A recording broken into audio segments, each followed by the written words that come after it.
tumupad na ako sa usapan natin, Ina. Sandali lang. Alam mo na ako nung dapat mong gawin. Ngayon, ikaw na ang bahala kung paano mo makukumbisi si Abianang bawiin ang sumpa.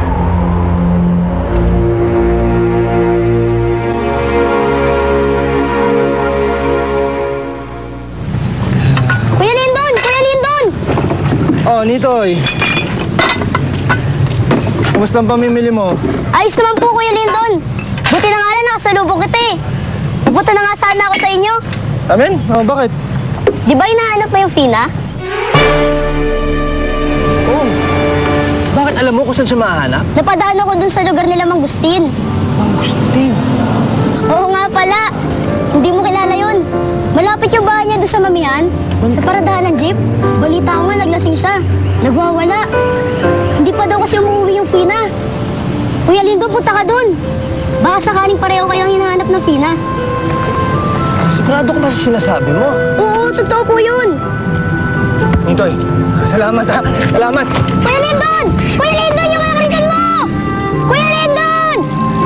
Saan mo ba nakatira dito si Mang Agustin? Doon ako sa bahay ng ino. Dito. Salamat to.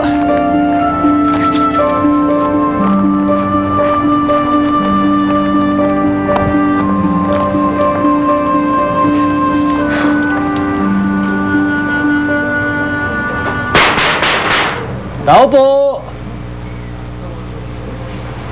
Mang Agustin!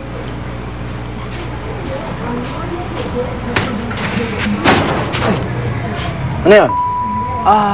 Mang Agustin, may nakapagsabi ho kasi sa akin na kilala niyo daw si Fina? Si Fina? Asawa ko, nakita mo siya? Fina! Fina! Asan nga? Fina! Fina! Asawa? Si Josefina, asawa ko yun. Bakit? Meron ka bang kilalang lalaking kinakalantari niya? O ikaw yun? Ha? Hindi ho. Teka ho. Palagay ko, ibang Fina yung tinutukoy ko. Bakit? Ano bang itsura ng Fina ang tinutukoy mo? Si Fina kasi, maganda. Maputi. Mahaba buhok niya, medyo may pagkasingkit nga yun eh. Yun nga! Si Fina, yung asawa ko!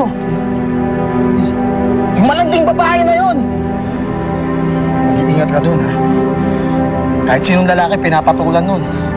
At eto pa, bago ko iniwanan nun, pinagnakawan pa ako. Buwisit na babae! Malandi!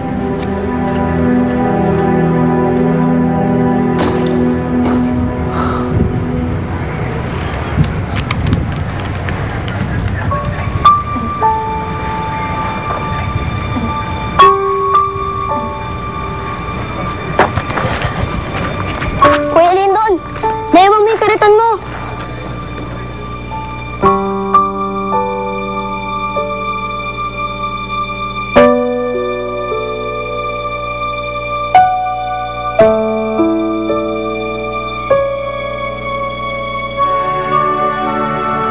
Tao po!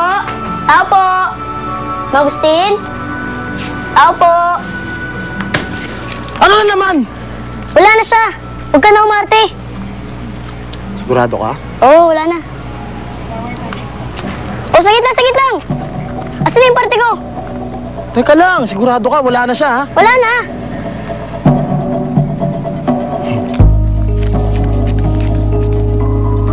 Ayan. 1,000 lang? Mas mahaba nga linya ko sa'yo. Dalawa pa eksena ko. Bakit? Naglalasing-lasingan ka ba? Kahit na. Dagdagan mo to.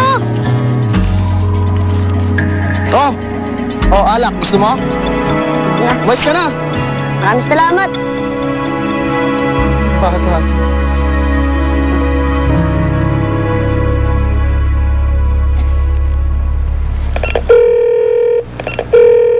Hello, ma'am. Okay na po. Good. Very good.